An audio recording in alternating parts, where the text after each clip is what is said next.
Dilahirkan pada masa gejolak penjajahan Belanda, dan dilatar belakangi oleh faktor ekonomi, dia menjadi perampok terkenal dalam sejarah Indonesia. Dialah Kusni Kasdut.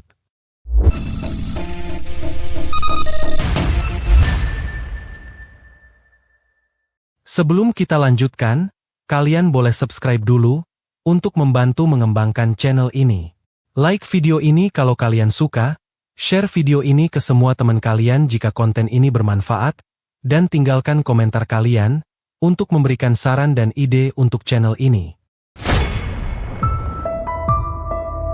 Kusni Kasdut adalah nama yang melekat dalam sejarah kriminal Indonesia sebagai salah satu perampok paling terkenal pada era 1960-an. Ia tidak hanya dikenal karena keberanian dan kelihayan dalam melancarkan aksinya, tetapi juga karena perjalanan hidupnya yang penuh kontroversi.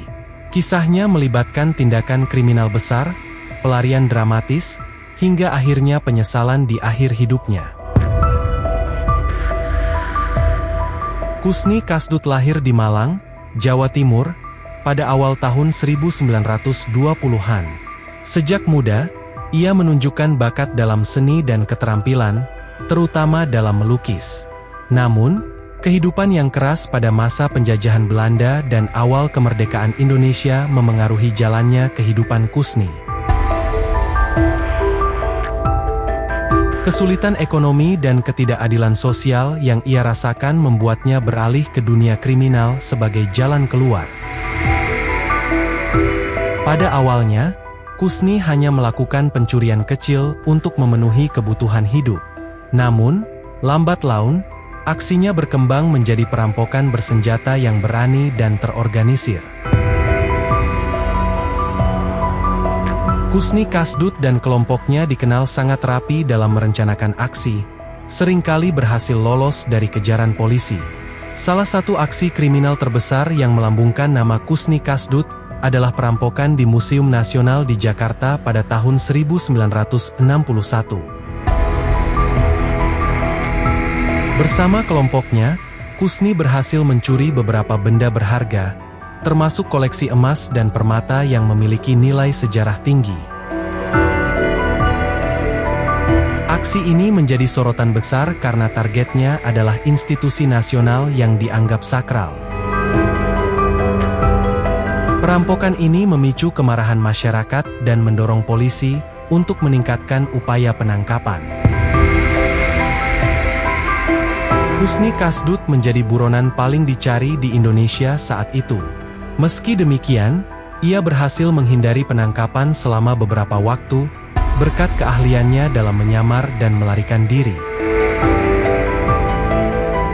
Ia sering menggunakan berbagai identitas palsu untuk mengelabui polisi. Salah satu penyamaran paling terkenal adalah ketika ia berpura-pura menjadi seorang ulama untuk lolos dari pengawasan. Namun, pelariannya tidak berlangsung selamanya. Pada akhirnya, Kusni tertangkap setelah aksi perampokan yang gagal di wilayah Jawa Tengah. Penangkapan ini menjadi berita besar, dan Kusni diadili atas berbagai kejahatan yang telah dilakukannya. Ia dijatuhi hukuman mati, sebuah keputusan yang kemudian ia terima dengan pasrah. Setelah menjalani hukuman di penjara, Kusni Kasdut mengalami perubahan besar dalam hidupnya.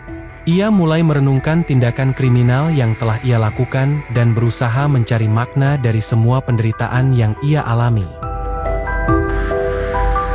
Dalam masa-masa terakhir hidupnya, Kusni dikenal sebagai seorang yang religius dan bahkan membantu narapidana lain untuk berubah menjadi lebih baik. Beberapa sumber menyebutkan bahwa Kusni sempat menulis surat kepada pemerintah, mengungkapkan penyesalan atas tindakan kriminalnya. Ia juga meminta agar barang-barang yang pernah dicuri dikembalikan kepada negara. Hal ini membuat banyak orang melihat Kusni tidak hanya sebagai penjahat, tetapi juga sebagai manusia yang mampu menyesali perbuatannya. Kusni Kasdut dieksekusi mati pada tahun 1980. Meski namanya melekat dengan berbagai tindakan kriminal, kisah hidupnya tetap menjadi salah satu legenda dalam sejarah kriminal Indonesia. Banyak yang melihatnya sebagai gambaran kompleksitas manusia, antara kejahatan, keberanian, dan penyesalan. Dalam budaya populer, ia digambarkan sebagai sosok antihero yang penuh dilema. Sebagian orang memandangnya sebagai simbol perlawanan terhadap ketidakadilan sosial, sementara yang lain melihatnya sebagai peringatan tentang konsekuensi dari tindakan kriminal.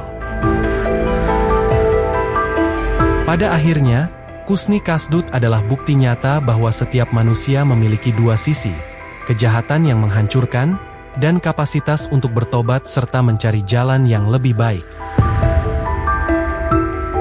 Legenda tentang Kusni akan terus hidup sebagai pengingat bahwa setiap tindakan memiliki konsekuensi, dan bahwa penebusan selalu mungkin dilakukan.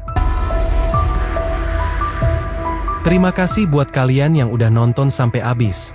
Dan kalian bisa kirim cerita misteri kalian, seperti cerita horor, legenda, teori konspirasi, kriminal dan kasus misteri lain yang kalian tahu, ke alamat email di kolom deskripsi.